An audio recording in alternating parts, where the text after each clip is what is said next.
I was 8 years old when I moved into my house. I lived at the very end of the neighbourhood, and across from the street from my house was woods. My brother and I and two of my neighbourhood friends were playing outside in the front yard when something very strange happened. We were running around having a good time when all of a sudden a woman appeared out of nowhere. She came up to me specifically and asked me if I had seen her little white dog. I have never seen this woman in my whole entire life and told her that I had to go tell my mum I was going somewhere. So I went inside and told my mum that there was a lady looking for a dog and asked me to go into the woods with her. My mum got out of her seat and stood up and said, "Where is this woman?" She sounded very concerned and angry, and I didn't understand why at the time. She stormed out of the house looking for the woman, and when we stepped out of the house, she was nowhere to be found. I had no idea what was going on at the time, and if it weren't for my mum always telling me to ask her before I went somewhere, I don't know what would have happened. Let's not ever meet again.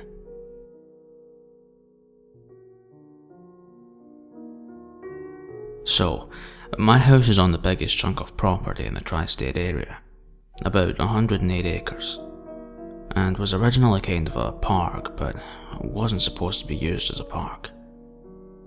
Unfortunately, people from all over didn't get the memo that we had moved in, and therefore continued to party, hunt and fish wherever they felt like it.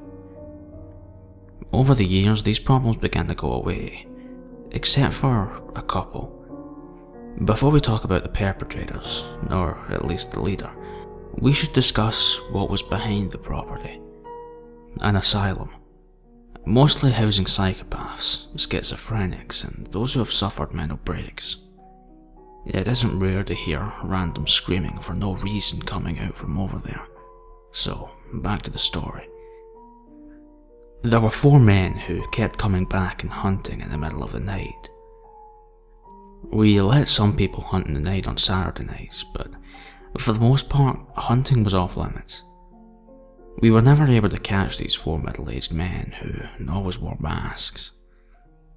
I mention that because their leader always wore a creative mask, an especially frightening one. Most of the time he wore a pig mask. These men were sneaky, they were smart, that's what made them so scary.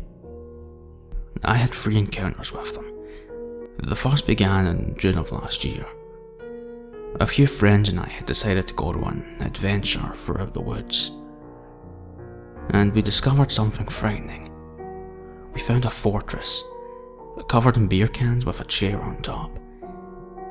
Being the teenagers we are, we decided the smart thing to do was to destroy all of the hunters' hard work by kicking the entire fortress down. Boy, had we fucked up. We later returned to that fortress to check up on it, and that's when it got scary.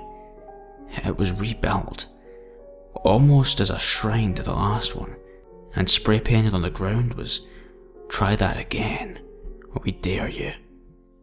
Encounter 2 happened during a simple walk at night. Sometimes when I get upset, I like to take walks throughout the woods.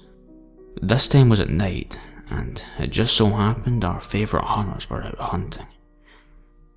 I was walking alone, minding my own business, when I see the man in the pig mask. And he sees me. He now knows my face. This becomes important later.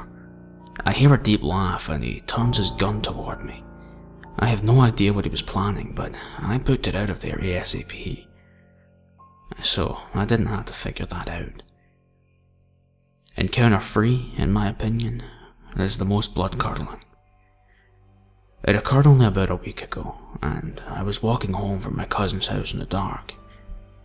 I had my flashlight shining, and I felt safe, for once. But something was off. The barn lights were on. The barn lights are never on. No one ever goes in the barn. The floors were falling through. I simply brushed it off as a technical error, but then in the middle of the field, I saw the man in the pig mask, and he saw me, and his words have haunted my dreams since he yelled them at me. You, get the fuck out of here before I make you. The way he said it still frightens me.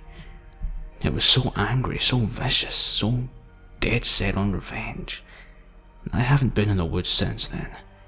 It was later discovered that in the barn, they had been setting up shop from time to time.